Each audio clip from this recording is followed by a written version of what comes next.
우리가 제가 봤을 때 좀 짚고 넘어가야 할 단계가 지금이 아닌가 하는 부분에서 좀 반성의 얘기를 좀 할 필요성이 있다라고 보여집니다. 무슨 얘기냐? 여러분, 이번 주에 작지만 보궐선거가 있었죠. 자, 보궐선거가 있었는데 저기 전라도 광주 거기 그 민주당 의원이 돈 문제 때문에 의원직을 상실해가지고 보궐선거가 있었어요. 그래서 민주당은 후보를 내지 않았고 내지 않았는데 결과는 뭡니까? 진보당 후보가 당선이 됐어요. 그 진보당이 어느 당 후신입니까, 여러분? 여기 계신 분들은 다 알죠. 통진당. 이 통진당이 어떤 정당입니까? 박근혜 정부 때 반대한민국 주사파 노선을 따르는 정당이다.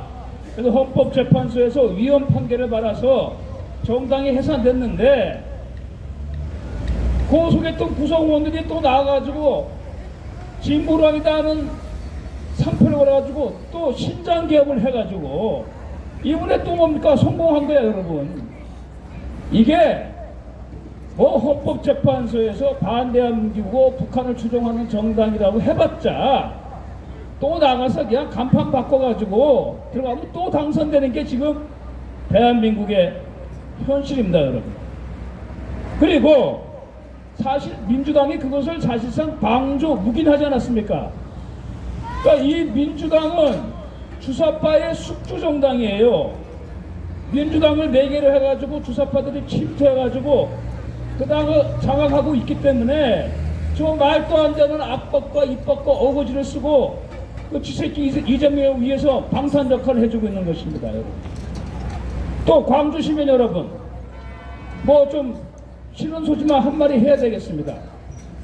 아니, 나 이제 그 정도면은 저 정당이 저것이 좌파 중에서도 주사파를 따르는 정당이라는 것은 알만 하잖아요.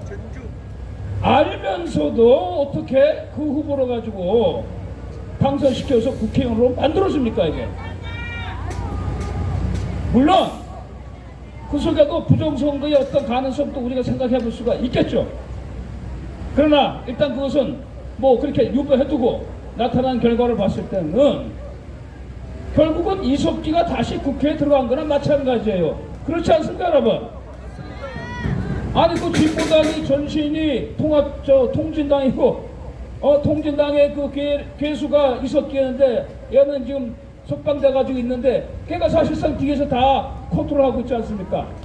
또 그 이석기 뒤에는 북한의 조선노동당이 있고 이 대한민국이 정권이 바뀌었다고 하는데 어떻게 이런 결과가 나오느냐? 이 국힘당 이놈의 새끼들은 관심도 없어. 물론 국힘당이 광주에서 후보 내봤자 되지도 않죠. 되지가 않더라도 후보가 나와가지고 그 후보 정당의 정체성은 폭로를 해야 되잖아요. 그렇잖아요. 국민들에게, 유권자들에게, 광주 시민에게 교육도 해야 되잖아요. 저 정당은 내가 민주당 후보는 얘기 안 하겠는데 이 정당은 통진당 후보고 주사파 따르는 정당인데 이 후보를 가지고 여러분이 찍어주면 어떻게 합니까? 이런 소리라도 하고 떨어져야 되지 않겠어요, 여러분? 전주래. 광주가 아니라 전주네. 고맙습니다. 이러니 여러분, 제가 그렇습니다. 우리 전주 시민 참 이번 결과에 대해서 전주 유권자들도 좀 한번 생각해야 돼요.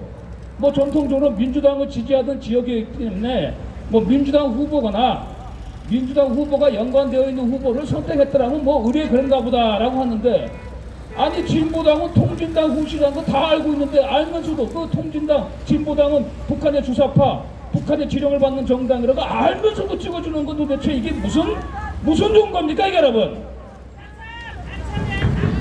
길거리 지나가는 시민 여러분, 대한민국 이 정도입니다, 지금.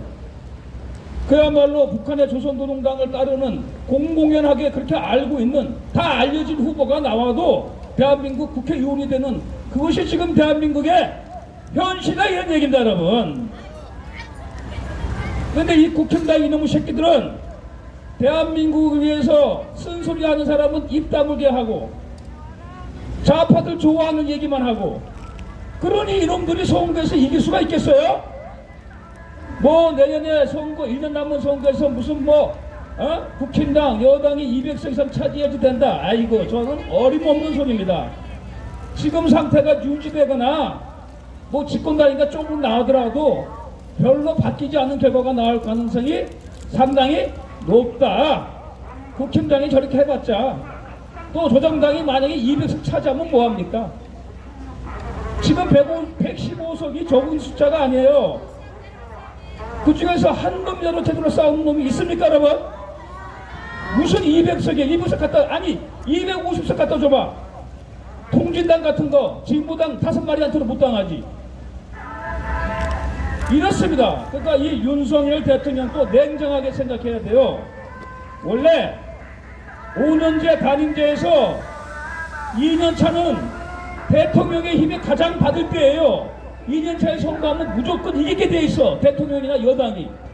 그러나 지금 저 국힘당 전력 가지고는 어림없는 얘기입니다.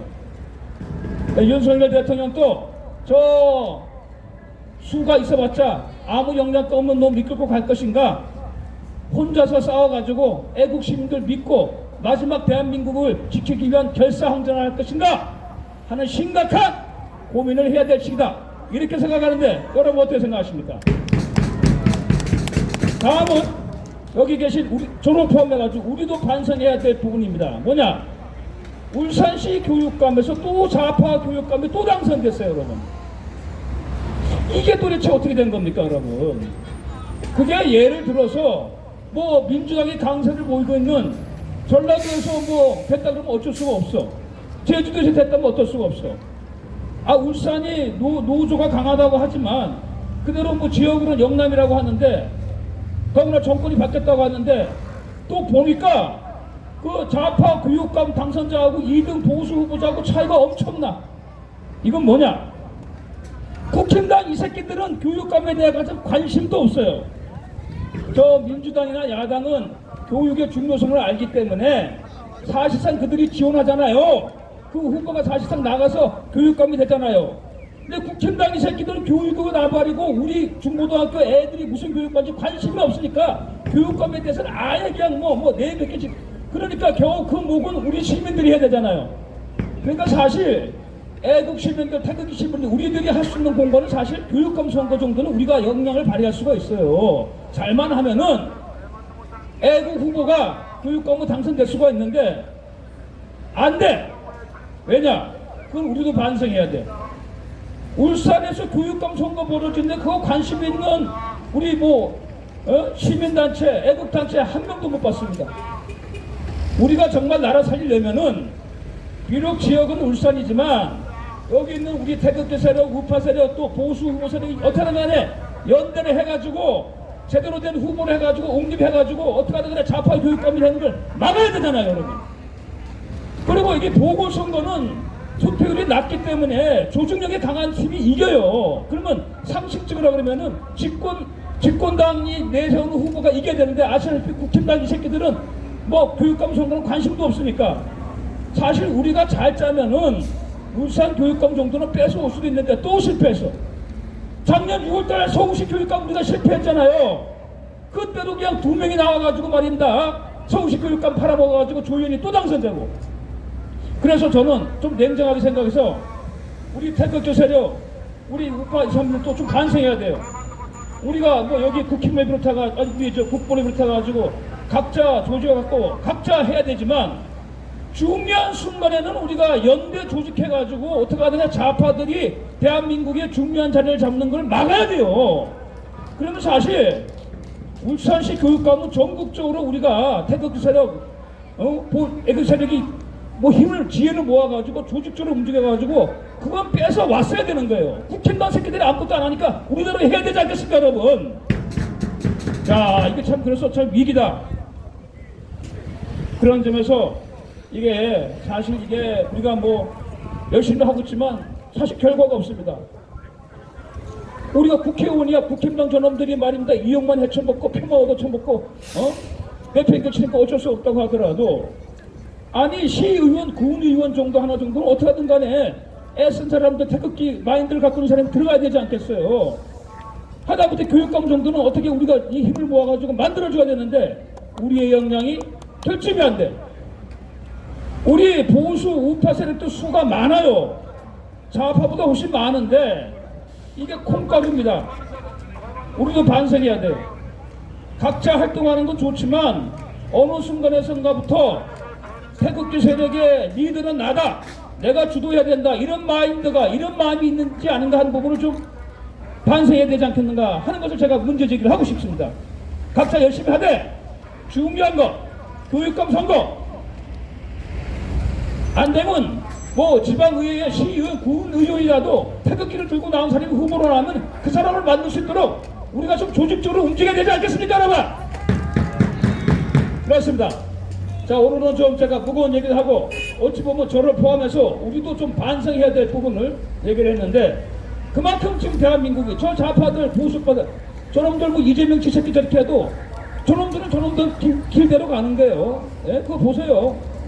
진보당, 통진당 후예가 국회의원 다시 입성하고 그 울산 지역에 다시 좌파 교육감이 되고 대한민국은 점점 더 어려운 길로 가고 있다. 이 부분을 깊이 인식해가지고 우리의 힘을 모아서 좀 더 지혜롭게 전략적으로 세심하게 해서 힘을 결집시켜서 나라를 찾는데 우리가 힘을 합쳐나가도록 합시다. 감사합니다. 감사합니다. 우리